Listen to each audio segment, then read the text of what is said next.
Jenny boards a plane alone. No tears on camera. No last stand.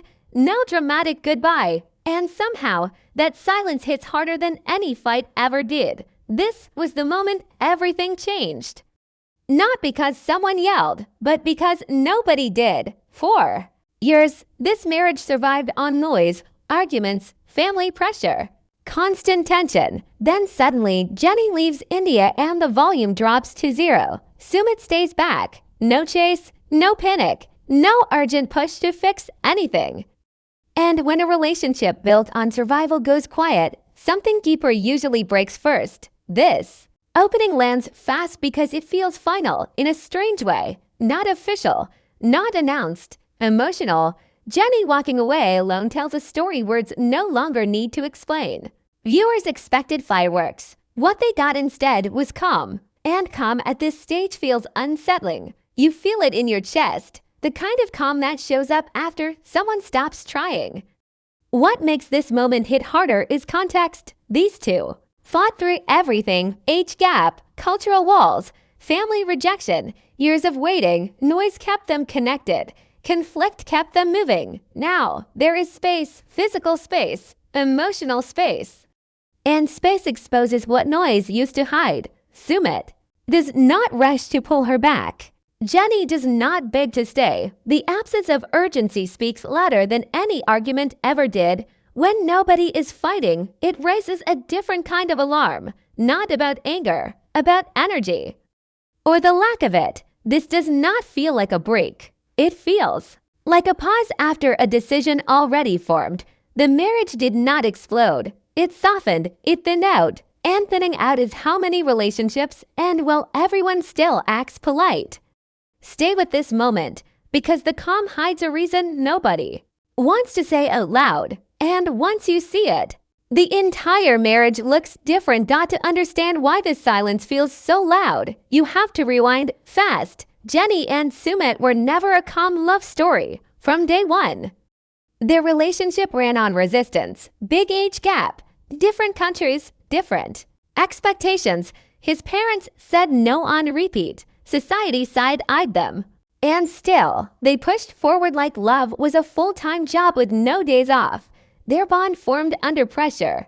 Every season brought a new wall to climb. Secret relationship, catfishing reveal, family rejection, delayed marriage, visa stress. You name it. And through all of it, Jenny stayed. She waited. She adjusted. She swallowed disappointment with a smile that looked brave on camera and heavy behind the eyes. Sumit promised progress. Slowly, carefully, sometimes too carefully. Here is the thing people miss. The struggle was not a phase. The struggle was the structure. Fighting for acceptance became their routine. Surviving became their language. When things went wrong, they bonded harder. When things stalled, they leaned into hope. Crisis gave them purpose. Without it, they never had to ask who they were on a quiet Tuesday with no enemy in sight. That is why this recap matters. Their love story was always loud, always urgent, always reacting. And when a relationship grows up inside survival mode, it does not know how to breathe without tension. Peace feels unfamiliar. Calm feels suspicious. Silence feels wrong. Now fast forward again. Jenny leaves India without a scene. Sumit stays without a scramble. Years of noise vanish overnight. That shift did not start at the airport. It started earlier off camera. In small moments we did not get to see. Fewer arguments, fewer plans, less urgency. Keep this history in mind, because once survival stops, the relationship has to stand on something else. And what replaces it changes everything. From the outside, people saw chaos. From the inside, chaos was glue. Every problem pulled them closer because every problem gave them a shared mission. Family says no. They say us against them. Visa issues show up. They hold tighter. Delay after delay happens. They promise patience. Crisis gave their relationship shape. This kind of bond feels intense, emotional, deep.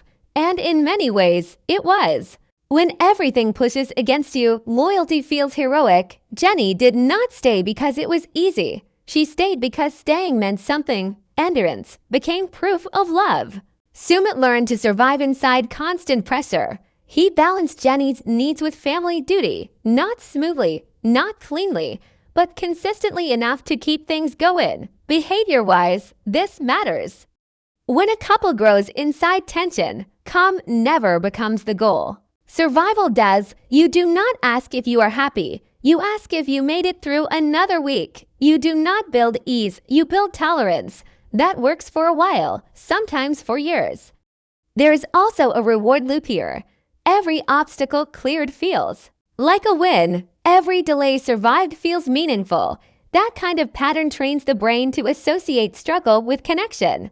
When things are hard, you feel close. When things slow down, you feel exposed. No distraction, no enemy, just the relationship itself. Here is where the tone shifts. Survival mode does not last forever. Bodies get tired. Minds get tired. At some point, the question changes from how do we get through this to why does it always feel like this? That is a dangerous moment for any couple built on endurance. And when tension fades, even briefly, everything changes. Without pressure, there is space to notice fatigue, space to feel disappointment without adrenaline covering it up, space to realize how much energy the relationship has required just to stay in place. The punchline nobody wants to hear is simple. A relationship powered by crisis often struggles once peace enters the room. Calm does not feel safe. Silence does not feel loving. It feels empty. Hold onto this idea.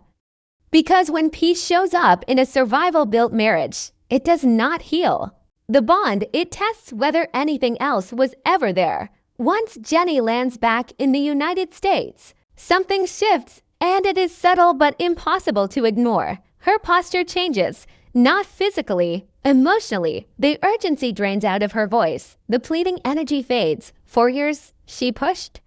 She waited. She explained herself again and again. Now there is space. And in that space, her tone sounds different. She is not fighting to be chosen anymore. She is not framing every conversation around how much she has sacrificed. The words slow down. The reactions soften. That does not mean she feels nothing. It means she feels enough to stop chasing reassurance. And that shift matters more than any argument ever could. Being back home gives her something she has not had in a long time. Familiar routines, comfort, autonomy. The ability to exist without managing tension all day. Even small things add up.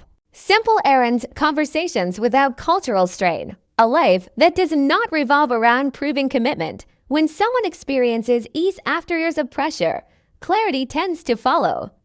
You see it in what she does not do. She does not escalate. She does not threaten. She does not dramatize the distance. She allows the space to exist, and space can feel like relief when you have been holding your breath for years. There is sadness here, real sadness, because clarity often comes with grief for the future she imagined, grief for the version of the relationship she kept waiting for. But sadness does not cancel strength, it often creates it. Jenny starts evaluating instead of enduring. That is a quiet but massive change. For a long time, fear drove her decisions. Fear of losing everything she moved for, fear of being alone.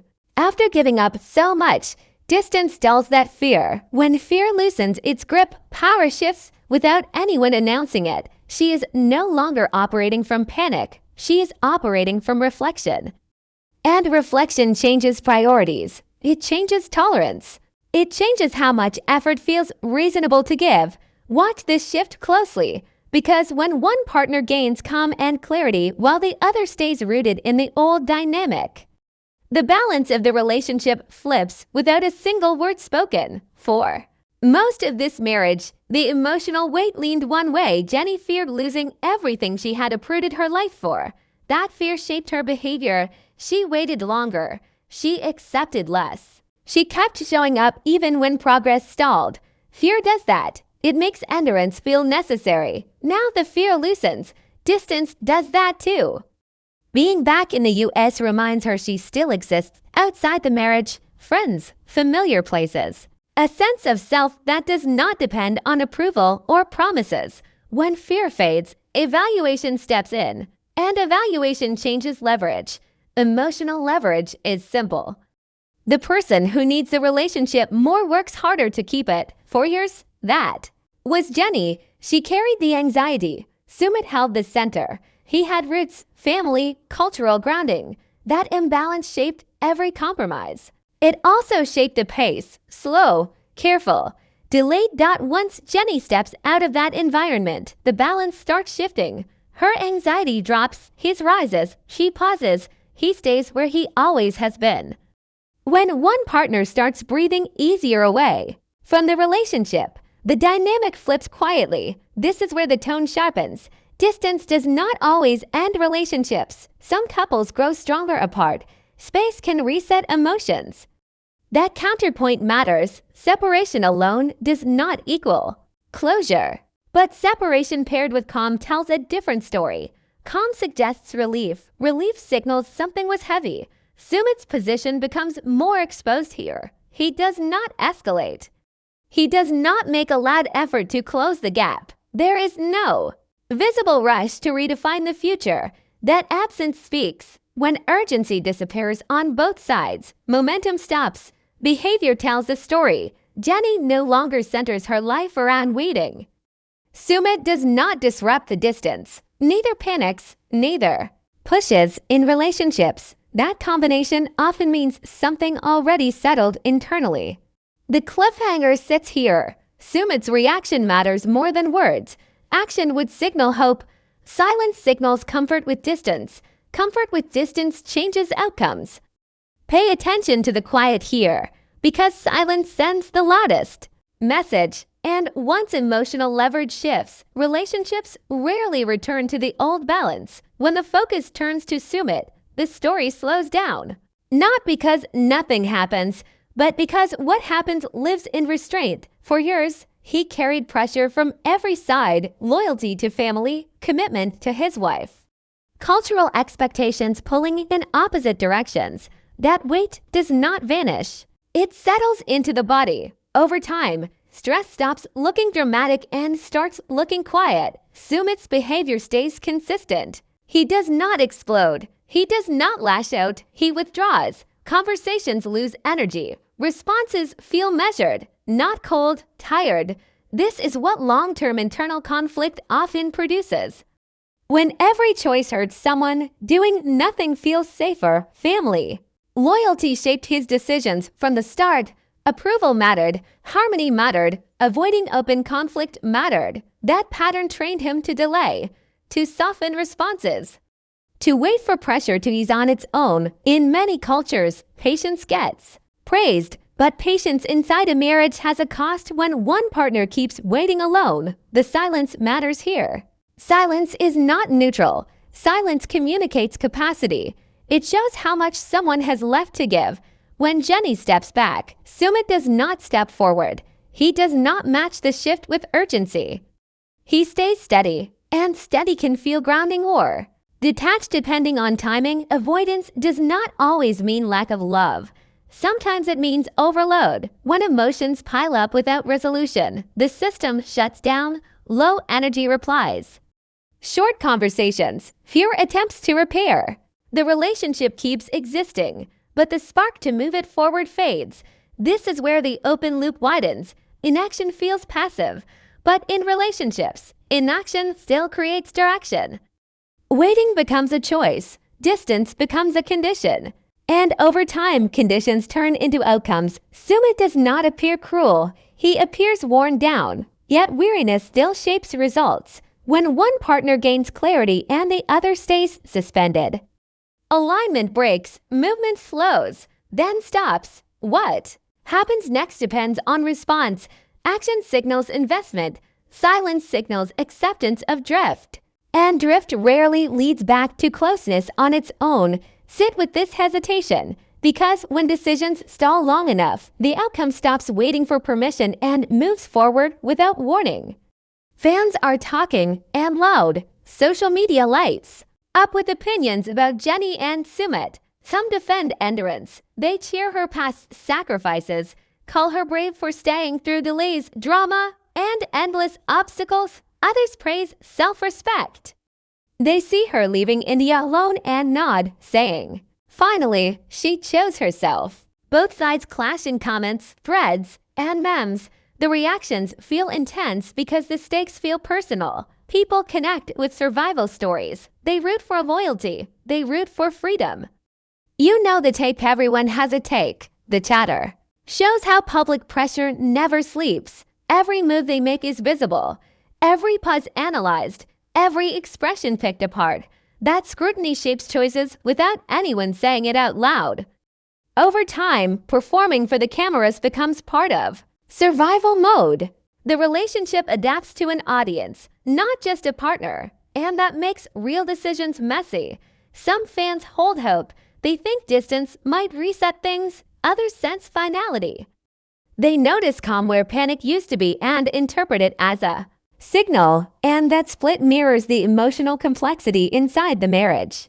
Public expectations create a lens, and the lens distorts what people see. The tricky part is how narrative pressure can trap private choices. Jenny's clarity and Sumit's withdrawal might play out differently if no one was watching, yet the cameras are always there. Every small reaction has an audience, and the audience builds its own story. That story feeds back into the couple, whether they like it or not. Keep this tension in mind, because when the image stops mattering, the private reality takes over. And that is when the biggest shifts happen quietly but decisively. Passion once defined this marriage. Every argument, every delay, every obstacle sparked intensity. Conflict felt like connection. Struggle felt like intimacy. That adrenaline carried them through years of uncertainty. When you live in survival mode, chaos becomes familiar. Love hides in the noise. Every crisis solved feels like proof the relationship can survive anything. Now peace begins to enter the picture, and it changes everything. Calm does not feel comfortable at first. It is quiet. Tension is gone. But so is the rush that once made every moment feel urgent. The small gestures of normal life, having coffee without arguing, walking through familiar streets, become heavy with meaning. Jenny experiences ease she hasn't felt in years, and with ease comes clarity. Tolerance changes. What she accepted before, what she endured before, now feels unnecessary. What once seemed manageable now feels draining. That is the quiet shift. From passion to peace. It is subtle but profound. Survival mode kept her engaged, focused on enduring. Now reflection replaces endurance. The emotional energy that drove her to compromise begins to seek equilibrium instead. There is sadness in this clarity. Grief for what she hoped the relationship would be. Regret for milestones delayed, for promises unfulfilled, for compromise that left her identity fragile. And yet, there is relief. Relief in realizing that she has a choice outside of survival. Relief in understanding that calm does not mean disconnection. It means she can evaluate life on her own terms. This transition is delicate. Peace does not erase love. It does, however, reframe it. Love alone cannot justify the strain anymore. What remains when the adrenaline stops is not a fight to fix things, but a question of whether stability alone is enough to stay. Hold on to this moment, because acceptance often arrives quietly, before separation does. And once the mind and heart reach that stage, everything that follows carries a new weight. Endings are rarely loud. Not for Jenny and Sumit, not anymore. There is no dramatic fight, no shouting match, no betrayal revealed on camera. Instead, the ending unfolds in quiet steps. Distance grows, conversations shrink, small gestures lose urgency. The absence of chaos carries a weight louder than any argument ever could. All the clues we have seen over the past seasons make sense now. The silence, the subtle withdrawal, the lack of escalation, these are not signs of peace. They are signs of closure in slow motion. Jenny's calm evaluation, Sumit's cautious distance. The public watching without seeing the internal shifts. Every piece points to a conclusion that no one needed to announce. This is what quiet endings look like. Emotional disengagement, withdrawal without confrontation, acceptance without ceremony, It is intimate because it happens inside the mind, not on stage. Both partners continue their routines. But the relationship itself has already moved elsewhere. History remains, memories linger, but the bond that demanded constant negotiation has loosened. It is a strange kind of grief. There is relief in the absence of drama, sadness in the acknowledgement that what they built together cannot sustain itself any longer. Quiet endings are powerful because they happen on internal timelines. The world sees only the surface, but underneath, the decision has already been made. Remember this, because the real goodbye often happens before anyone says a word. And when it does, distance becomes the loudest declaration of all. Looking back across the story, the threads finally come together. Survival mode, which carried Jenny and Sumit through years of delay and drama, has broken. The constant fight, the shared adrenaline. The mission to survive every obstacle, those patterns that once glued them together no longer hold. Jenny's return to the U.S., her calm evaluation, her reclamation of independencies all mark the tipping point. Meanwhile, Sumit's silence, his measured withdrawal, and the weight of loyalty show that he is no longer driving the emotional rhythm either. The balance has quietly shifted. Identity has changed. Jenny is no longer defined by endurance or sacrifice. She is a woman measuring life by clarity, autonomy, and what feels reasonable to tolerate. Sumit's role remains shaped by family, culture, and habit, yet even that steadfastness has limits when the other partner stops surviving. Emotional depletion has quietly rewritten the rules of their marriage. What once needed constant negotiation now exists in stillness. That stillness is not emptiness, it is the unspoken culmination of years of compromise, love, frustration, and longing. There is no final explosion, no dramatic collapse. That is the point. Relationships built on crisis often end quietly because the moment when one partner stops fighting arrives long before anyone formally acknowledges it. Survival ends, power shifts, identity evolves. Love is not erased, but it becomes insufficient to carry the weight of imbalance. And yet, the story is not over.